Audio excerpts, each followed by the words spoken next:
अरे अक्सर अहंकार गलती कराता, कश्ती समय तब तूफानी सिकंजा, ईरान का था पहलवान रुस्तम, हारे बलि सब मिला कर एक पंजा, लड़ते लड़ाते गया देश टार्क से, और चलता बहादुर जवानी के जोर से, कहानी में सुंदर रही वीर बाला, उतारा बैठा के नजर से।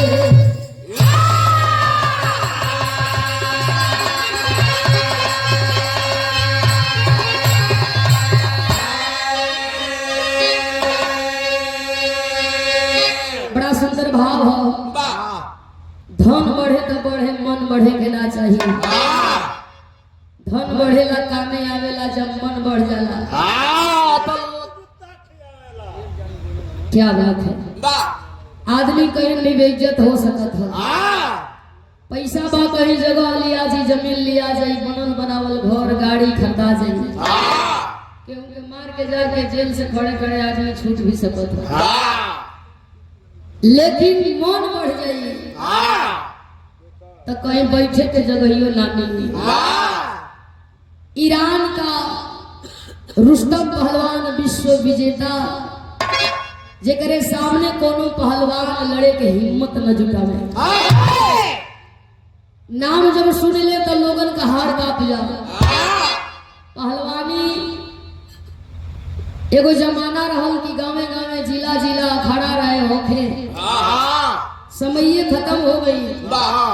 भोर में 4 बजे लाठी बाजी, तलवार बाजी, भाला बाजी पहलवान करे अखाड़े में। अब लाठी बाजी, भाला बाजी, तलवार बाजी ई कुल तो देखल दूर के बाद पहलवान में ना लौकत हो। मनई अब पहलवान देखत भी हो तो कहाँ देखत हो?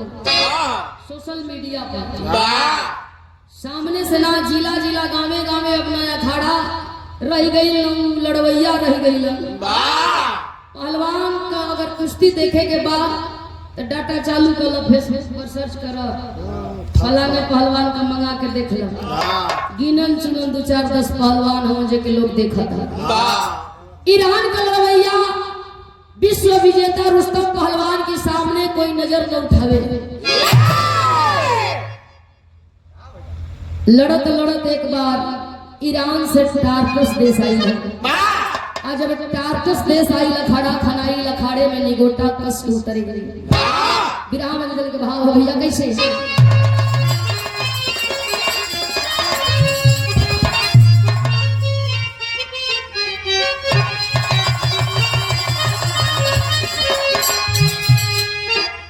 जवन असंभव हो उहे संभव हो। जोड़ी सबका बनावल हो तो कौन जरूरी बा? सास दामाद की संग फूल हो जाता। ये संभव हो ना ना, लेकिन संभव होत हो। अच्छा जो ने चौकी पर पूरी बेलाइल ऊपर कुकुर चढ़ल हो, ये संभव हो, लेकिन संभव करत हो। कुछ हो सकत हो। मतलब एक कौ बिरन छोड़ लेना हम देखत हिला। यहाँ से चढ़ल तो हो माथे ले गल, आ ऊपर चढ़ल तो हो माथे से उतर के फिर ऐसे ही से जाके चौकी पर आटा जो लगल है, अब ओके चिकन करत है। जांच में लगल है कि कितना बचा है। ए भैया हो, जो असंभव है वही संभव। भाव हो ई कोनो पिए वाला के दावत मिलल हो। यारो भट्टी उठी होगा का गुरु लगम है, यही से कुछ लोगों को तरफ ला हम वही बिका वासिक कहता भैया। अरे आज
बड़ा सुंदर भाव लिखल गई।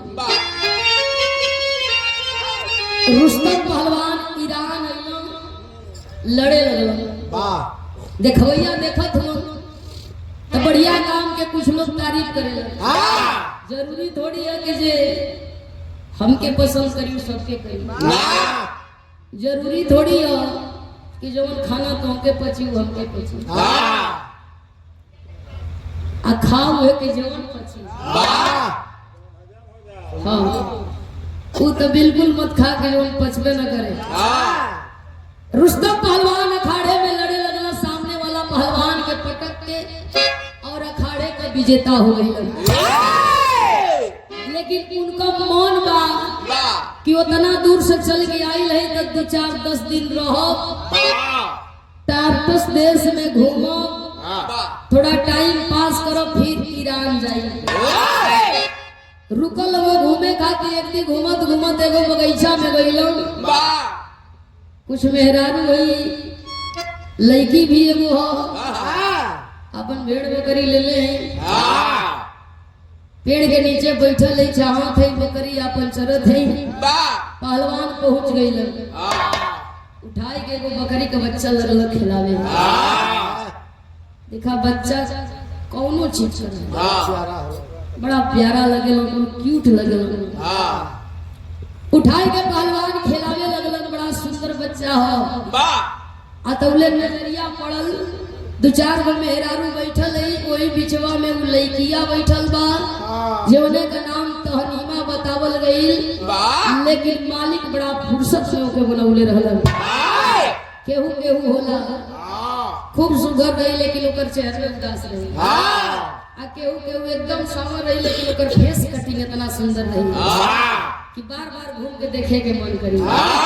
केहू केहू खूब सुंदर रही लेकिन ओकर बोलिए ना सुंदर हुई। केहू खूब स्मार्ट हुई लेकिन ओकर हंसिए ना निक लागी। सब कुछ मालिक सबके ना देला, कुछ देला तो कुछ ले लेला, लेकिन ओके सब कुछ देले रहला। हंसे तो मन में मोही, बोले तो बुझाओ कि रस टपटत है। इतना ना सुंदर बात हनीमा के देख के पहलवान मोहित हो गई। देखा केहू के पीछे कोई पागल हो ना, आज करे पीछे आदमी पागल हो तो बुझो कि कुछ छूटत ना। पहलवान करे पीछे पागल हो गई। ओकरे सुंदरता, ओकरे खूबसूरती, ओकरे मुस्कान, ओकरे बोली का तारीफ करत पहुंच गई। घर दुआर पूछला, नाम पूछला।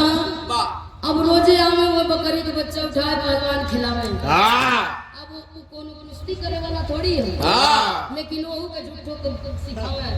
गर्दन मारो। अब वो के सिखाओ तो बकरी के बच्चा के वही से बतियावत हो, ताकत तो करे और हो ओसे अपन बात कहत हो, ताकत तो करे और हो। नैना चार भइल यानी प्यार भइल।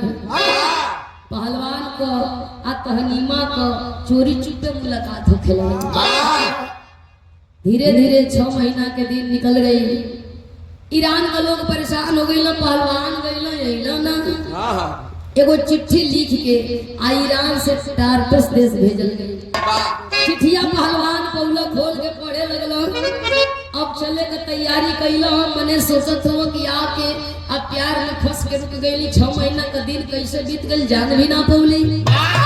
ईरान होके जाए तो जैसे तैयारी बनौला तहनीमा के पता चल गई। जाके सामने खड़ी हो गई, अलग बलक बलक रोवे। भला हमार का गुनाह रहलो साहब, प्यार करे तो तू ही न सिखौला। हमार का दोष रहल कि अपन लत धरौला। अब जाए का तैयारी कैले हुआ। पहलवान कलर पगली तू तो हमारे रुआ रुआ में बसेली। हम जाते हैं ईरान का पानी बचावे। अब पानी बचा करके हम फिर तुझसे मुलाकात करे आई। हमारी जिंदगी को तू ही शुरुआत और तू ही अंत है। इतनी बतिया जब तहनीमा सुनला हो तो तनी हिम्मत जुटाई के अखड़ा भाई कुछ कहल चाहत बा। भाव हो वही गीती के कैसे। अरे नारी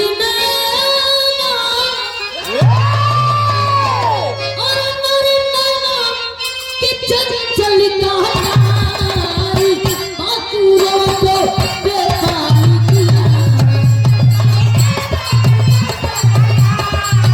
बाकुरों को बेपानी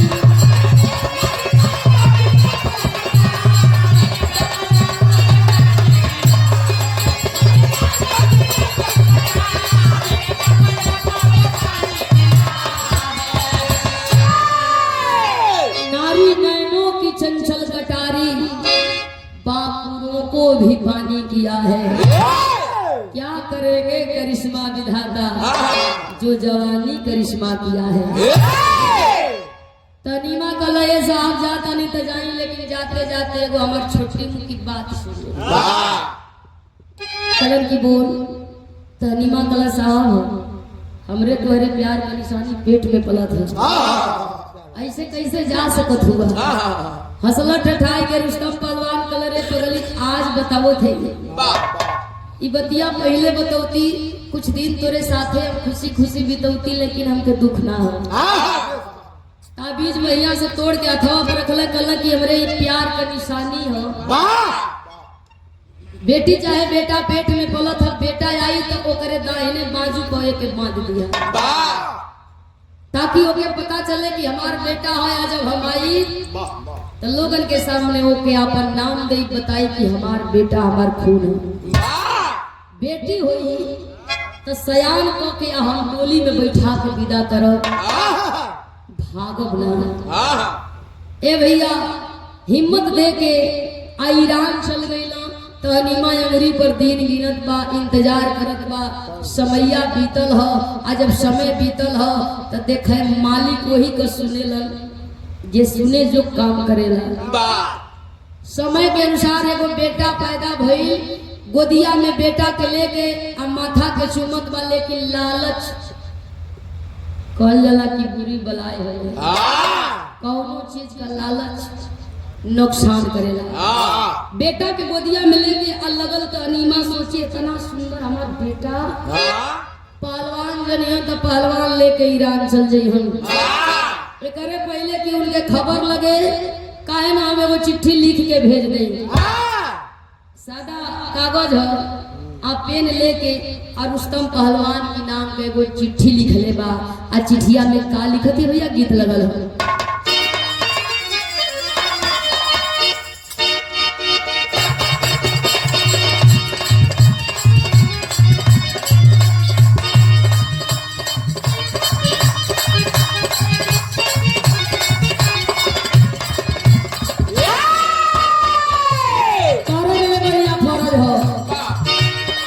लागल बगरा बारिश भी नदी काली हो गई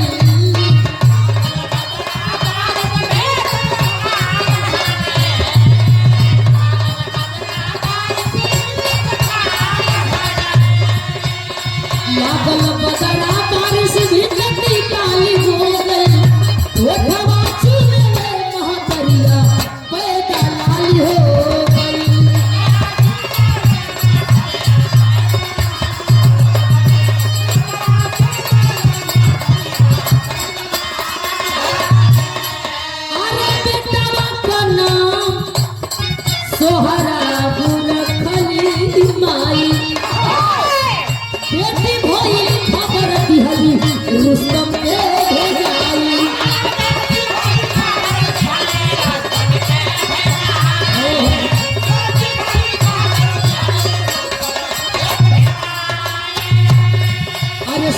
के चल गई है कौन चाल हो गई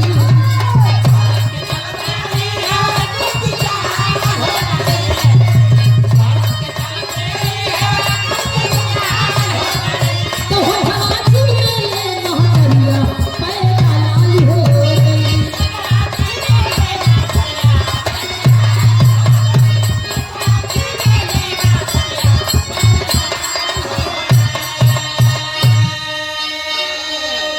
विश्वास न होके तो एगो झूठ बोल के कोई देख ले 1000 झूठ बोले के पड़ जाला ओकरे पीछे ओके छिपावे एक झूठ के छिपावे 1000 झूठ में नहीं बोल जाला फिर भी चोरी हत्या पाप खुले आप से चिठिया में लिखले बा पहलवान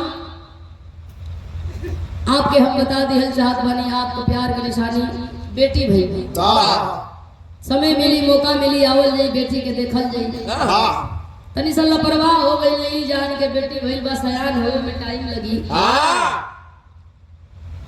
8 साल 10 साल 20 साल के जब बिटिया हुई तो के डोली में हम बैठाई विदा करब कुश्ती लड़ला से न छुट्टी मिलल आना वइलो न बिटिया के देखला समैया का इंतजार करत हम कि चला जब समय हो जाई चलो चल के घर बर देख के बेटी के डोली में बैठा के विदा कर ये बहन 20 साल के समय देखत हूँ अतवले ये नियम माई अपने बेटवा के खियाई पियाई के तैयार कैले है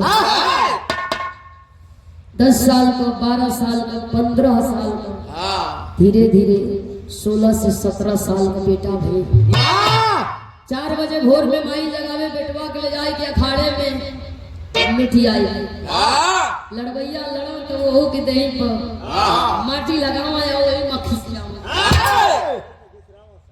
लतियावल लइका पहलवान होला धीरे धीरे धीरे धीरे लइका जैसे जैसे सयान भइल वैसे वैसे ओके कुश्ती का ज्ञान भइल 1 नंबर का लड़वैया अब जे सिखौले बा अब ओके सिखावे लगल हल्ला भइल फलनवा का बेटा बढ़िया लड़त बा केहू के बक्सत ना बा बढ़िया दाव जानत बा दाव का काट भी जानत बा तो कहल जाला कि वीर का बेटा वीर बहादुर पहलवान स्वराब बना टार्टस देश के नामी योद्धा सेना में जबाज बना उधर ईरानी सेना का रुस्तम नाहर हमारा ही था वीर बली बजरंग बली सा पक्का शेर सिपाही था ओनिया बाबू गर्दा कबारे एनिया बेटा गर्दा कबारे ला बांस की जरी बांस उगत घमो ना होगा हरकल माने परकल ना ईरान का लड़वैया रुस्तम पहलवान मनगोड़ू पहले कर रहबे कइलन भले विश्व विजेता रहलन सोचलन कि एक बार और चढ़ाई करती चल के टार्टस देश में लड़ती अतौले तो मौका मिली गई टार्टस देश के जितना लोग बा गुस्सा या बहन शांत ना आए वो पाती लिखवाई के ईरान भेजो ना ईरान का लड़वैया रुस्तम पहलवान के मालूम कि टार्टस देश में कुश्ती रखल है तो के चुनौती है तो के आके हमन के पहलवान से लड़े के ये देखला फोटो वोटो तो रुस्तम पहलवान सोचत हो कि बताओ हमारे तना दिन गिर गई क्यों भाई लइका लवंडी से हमने कुश्ती करे के रुस्तम पहलवान कहला कि हम कुश्ती करे जाई वही लोग कहल कि कुश्ती करे ना जाइबा ईरान का पानी चल जाई बेइज्जती होई लोग को यहाँ की ईरान का लड़वैया रुस्तम पहलवान डरा गई रुस्तम पहलवान कहला कि हम डरात ना आई अपन इज्जत बचावल चाहत हिला अब हम जाके लइका से कुश्ती करो तो ठीक ना हो लोग समझावल रुस्तम पहलवान के चला तुहर नामवा हमन बदल दिहल जाई तुहर नाम मुझे ना लेवे के हमन के घुरहु कतवारू तुहर नाम रखल जाई घुरहु कतवारू बन के तू लइका से कुश्ती करी ह मान गई रुस्तम पहलवान कहला चला हमारा असली लोग नाम मत बतैया घुरहु कतवारू बन के ईरान से टार्टस देश लड़े खाती आ गई एहर से तहनीमा का बेटवा सुहराब पहलवान चलल अखाड़े में खड़ा भई सामने वाला पहलवान के देख के ई हो ई सोचा था कि बतावा हमारे तना दिन खराब हो गई कि आई बुढ़वा से उसके भिड़ाई देहला को आ वो सोच के एक हाथी खुश बा कि आई लइका से उसके भिड़बले हो गई दोनों अपने मान घमंड करत हो लेकिन दोनों के पता ना हो कि सामने जो लइका वो हमार बेटा हो अब वो ना बुझते कि सामने बुढ़वा हमार बाप हो हाथ मिला के स्वराब रुस्तम पहलवान के एगो बात कहे टेरी के भाव लगल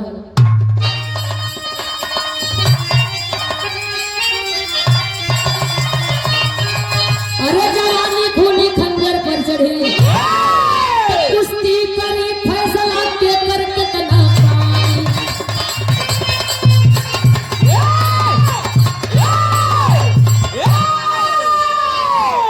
कुश्ती करी फैसला इतना पानी, जवानी खूनी खंजर पर चढ़ी। मर्द वो होला जवन रणभूमि समरभूमि से पीठ न दिखावे, मारे या मरा जाए वही का इतिहास लिखल जाला और वही का गीत गावल जाला। गीतिया तो गावे के हमानो गावल जाला, लेकिन जब अपना पर आवेला तो हमानो पहले भागल जाला। ए भैया का करबा बुला बुला इतना भीतर के वाली भागना पड़ता है भाई।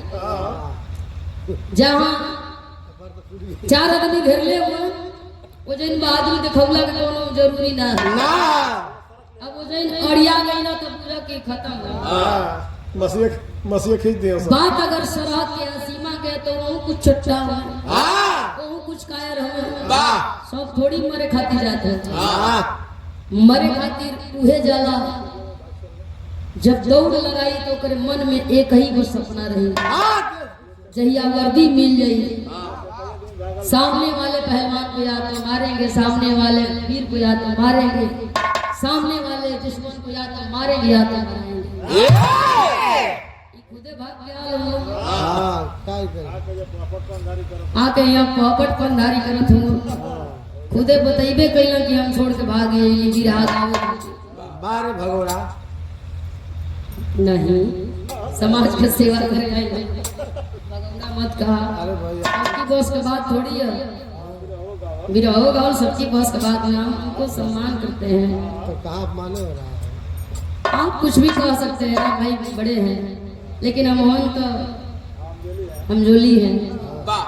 ए भैया हो अब दोनों पहलवान लड़त हुआ न खड़बा में, दोनों पहलवान अनजान हो एक दूसरे से, केहू के केहू न जाना था कि हमार का हुआ नहीं हमार का हुआ। यहाँ गीत लगल अमरेश्वर की बेचन गुरु का जवानी वाली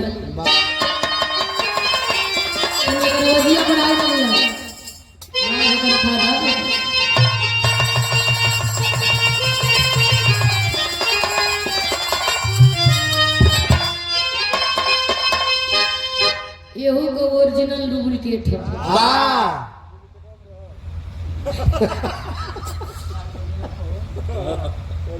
अब डुप्लीकेट का मतलब तो वह बाकी मोनो चौगल हुई, हम ओरिजिनल गाँव थी। हमरे बेचन गुरु जी गावे कैसे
सोहराब नामी वही रुस्तम के झुकाई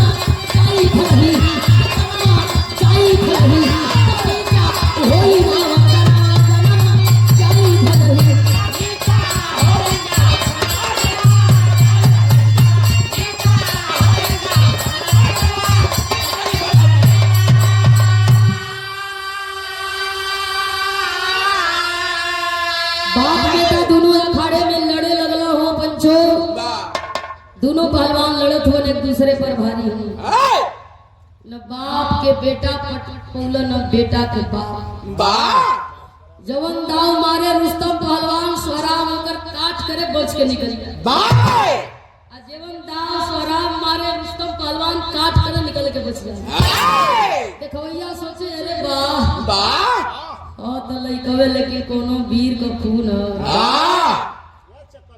रुस्तम पहलवान के भी शंका भई एक हम लइका समझत रहली एकरे सामने हम घुरहु पतवारू बन के लड़ जाइली ई देखे में लइका हो लेकिन बहादुर हो वीर हो अब सोचत हूं कि अपन परिचय दे ले तबे से लड़ दिखाई जवन रुस्तम पहलवान घुरहु पतवारू बन के लड़त रहलन अब रुस्तम पहलवान चलल अखाड़े में ताल ठोक के आइए कलर की आज तक रुस्तम पहलवान के पीठ पर कोई धूल लगाने वाला तीर पैदा नहीं हुआ तोरे में का दम हो रुस्तम पहलवान के बतिया सुन के स्वराब पहलवान खड़ा हो हम जैसे लड़त हई ओकर असली नाम कुछ और गुरहु पतवारू खाली हल्ला हो सामने वाला पहलवान बताओ तो ईरान का लड़वैया रुस्तम पहलवान तो ऐसा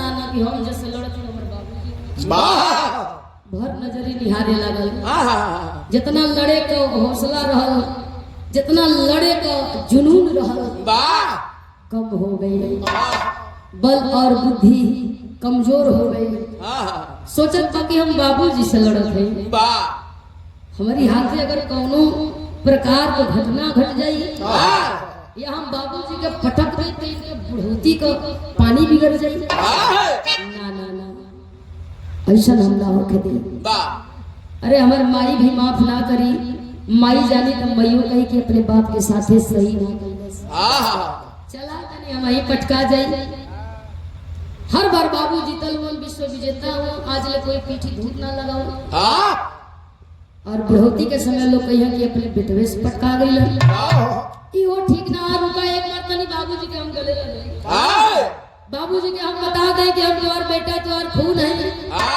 ई बतावल चाहत हो आ तब तक रुस्तम पहलवान मौका का फायदा उठौलस हाथ में भाला हो दाव मरलम स्वराब पहलवान का भाला छूटल अखाड़े में फेंकाई गई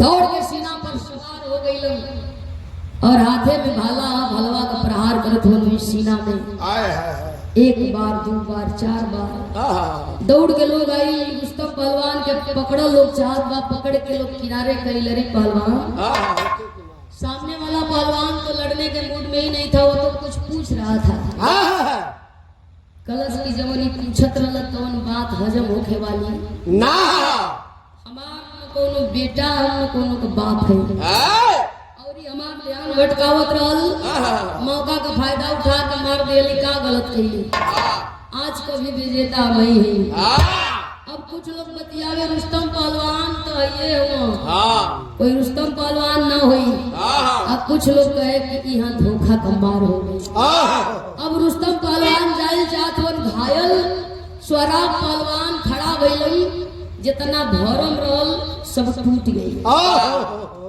जब चोट लगल है तब भरम खत्म भइल कि हमारे बाबूजी का खाली नाम राशि हो ये हमारे बाबूजी नहीं हो अगर हमारे बाबू होतन तो हमारे बतिया सुन लेते घायल स्वराब एगो बात कहत हो रुस्तम पहलवान से आखिरी भाव में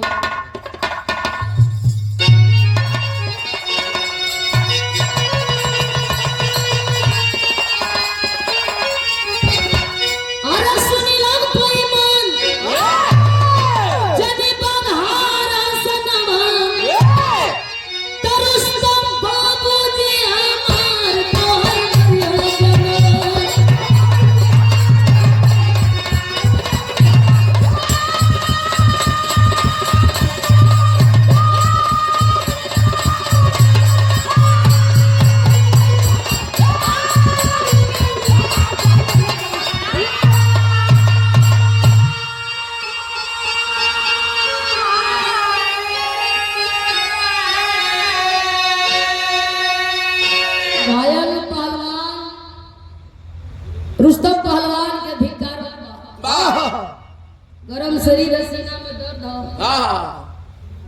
अफसोस भी है लेकिन चेहरा पर मुस्कान का। कौन कहता है कि तू पहलवान है, कौन कहता है कि तू वीर है, धिक्कार है तेरी वीरताई को।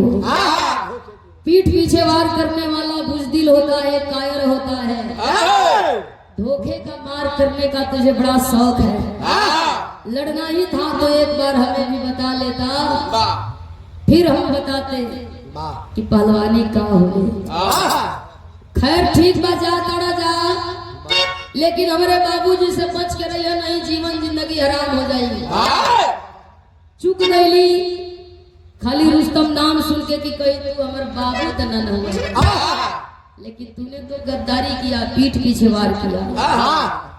रुस्तम पहलवान आई के शराब के पजरा बैठ गई और बैठ करके सवाल करता है बार बार, रुस्तम रुस्तम रट रहा है कल हमारे बाप जी कर बेटा है, लेकिन हमारे बाबू तो अरे कायर ना हो। सामने से लड़े लो, लड़ के सामने से पहलवान के पटक के विजयी हो लो। कहा कि चल मान लेता हूँ कि तेरा बाप रुस्तम है। कहाँ का? कहा ईरान का लड़वैया, विश्व विजेता, जगरे पीछे कोई धूल ना लगा। रुस्तम पहलवान कलन की चल मान लिया कि तोर बाबू रुस्तम पहलवान हो, लेकिन तोर माई तनी होकर नाम बता दे। कहा कि तेरे जैसे गद्दार को माँ का नाम बताना उचित तो नहीं लगता, लेकिन सुन ले, मैं उस वीरांगना का बेटा हूँ, मैं उस माँ का बेटा हूँ जिसका नाम तहनीमा बताया जाता है। तहनीमा का बेटा, ईरान का रहे वाला रुस्तम पहलवान अखिया फाड़ के देखे लगल। कहाँ से आया है? कहा टार्टस देश से आया हूँ। टार्टस देश? तहनीमा का बेटा कहा? ए भैया होश पड़ल कि तहनीमा की वो ताबीज दिले रही, अब बतौले रही बेटा हुई तो दाहिने बाजू पर बांध दिया, अगर हमार बेटा ते करे दाहिने बाजू में ताबीज, नजरिया पड़ल करिया कपड़ा में ताबीज बदल के खोल के कपड़वा से बहरे कैल तामा का ताबीज बा, ऊपर लिखल बा रुस्तम। हाथ में ताबीज लेकर के पहलवान कबो तबीजिया निहारत हो, अब कबो घायल स्वराब पहलवान की निहारत हो।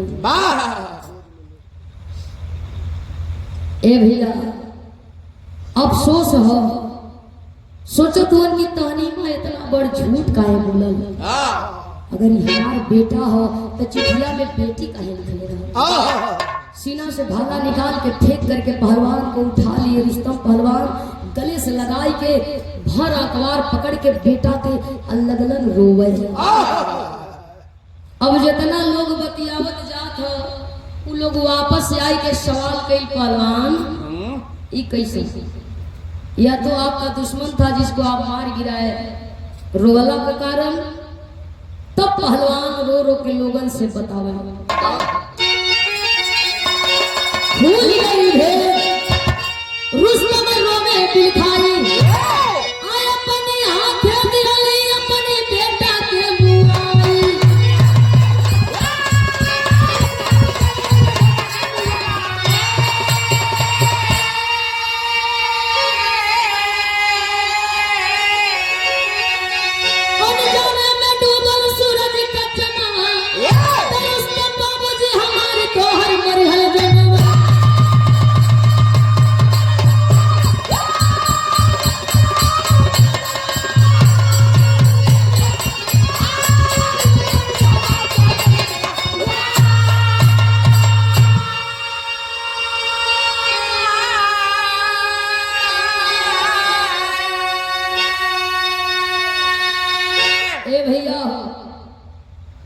रुस्तम पहलवान सब लोगन के बतावत हो, तबीजिया देखावत हो। ताबीज का बतावल चाहत हुआ कलन की तबीजिए तो बतावत हो कि हमारी बेटा। ताबीज तहनीमा के दिले रही, अगर करे बाह में करे दाहिने बाजू में हो तो ये हमारा बेटा। गोदिया में उठाई के लेके पहलवान दौड़े लगलन बेटवा के इलाज कराए, हमारा बेटा बच जाए।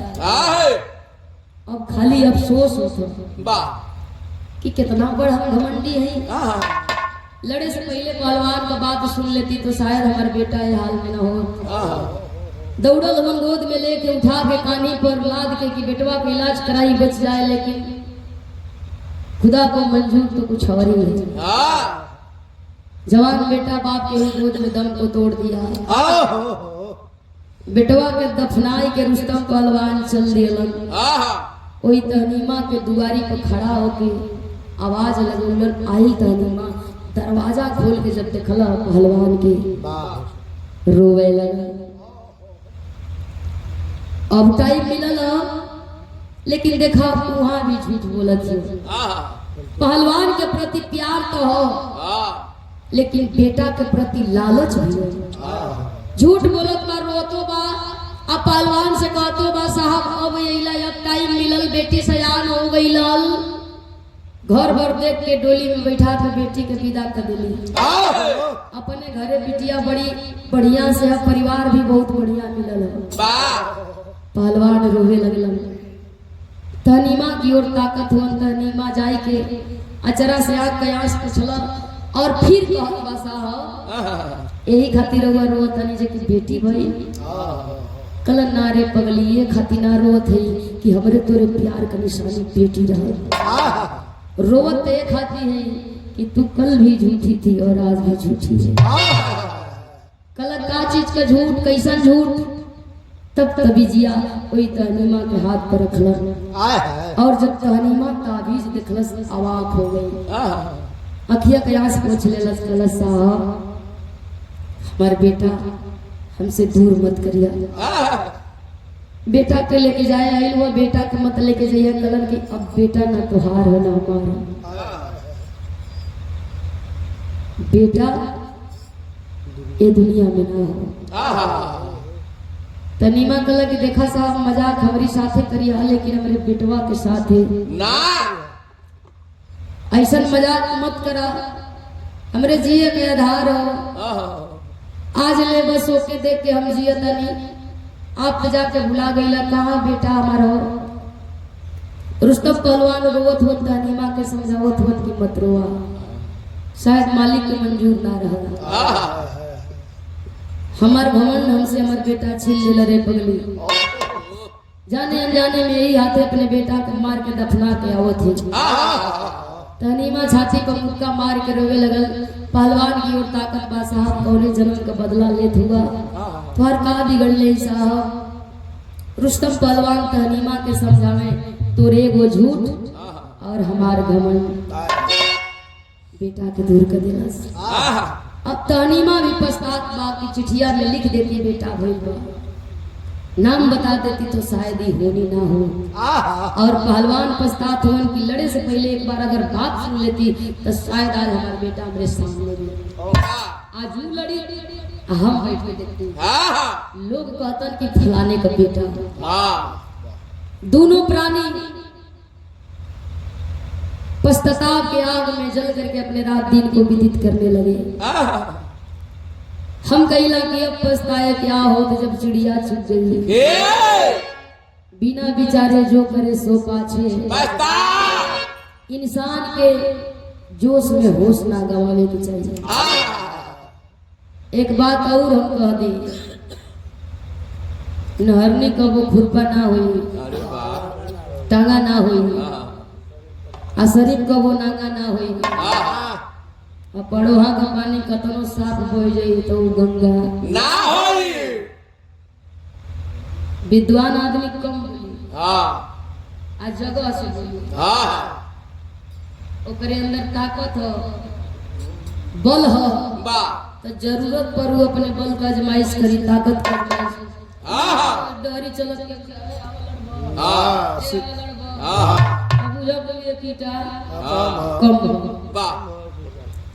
दोनों प्राणी अफसोस करत हो, पछताता के आग में रात दिन अपन जलत हो। और जे भी आवे मिले खाती तो दोनों एक के बात कहे। तहनीमा समझावे कि कबो झूठ वो अपने लोगन से और रुस्तम पहलवान लोगन से समझावे कि जोश में होश मत गवैया नहीं, जैसे हम बेटा के दफनाए देले तू लोगन के भी अपन बेटा भाई दफनावे के पड़ गई। आखिरी भाव हो